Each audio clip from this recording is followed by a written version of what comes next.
अस्सलाम वालेकुम everyone. I hope all of you are doing well. So इस lecture के अंदर हम लोग डिस्कस करेंगे पॉलिसीज़ ऑफ जुल्फ़िकार अली भुट्टो, जो कि 1971 से लेकर 1977 तक थे।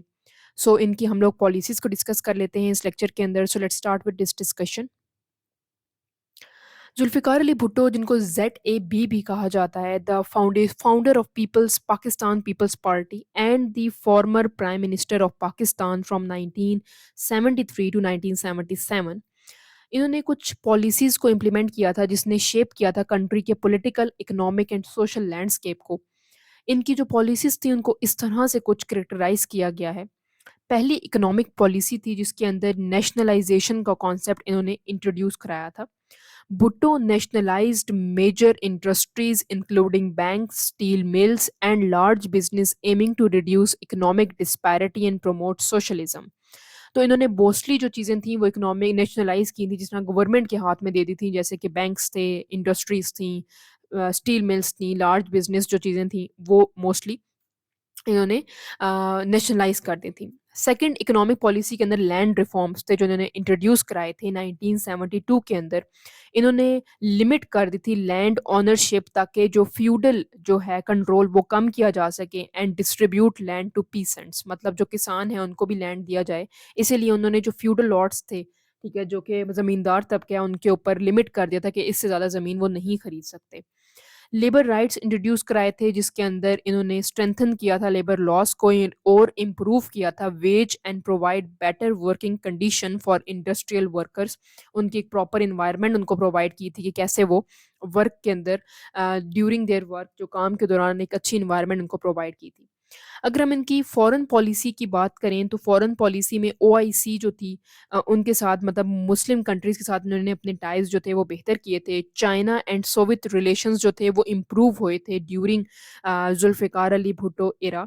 और पाकिस्तान के रिलेशन चाइना और सोवियत के साथ बेहतर हो गए थे इस टाइम पे, while maintaining the ties with the USA as well. ठीक है।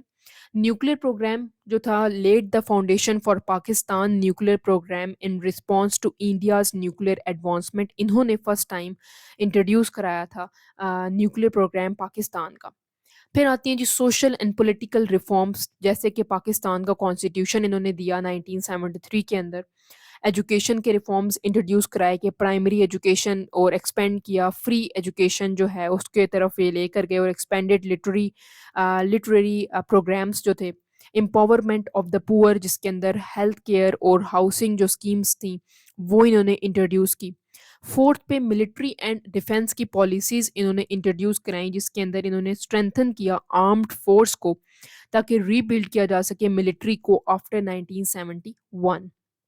न्यूक्लियर पॉलिसी इसके अंदर भी थी that we will eat grass but make one of our own nuclear bomb, जिसमें इन्होंने कहा था कि हम लोग घास भी खा लेंगे लेकिन फिर भी अपना एक न्यूक्लियर बम जो है वो बनाएंगे।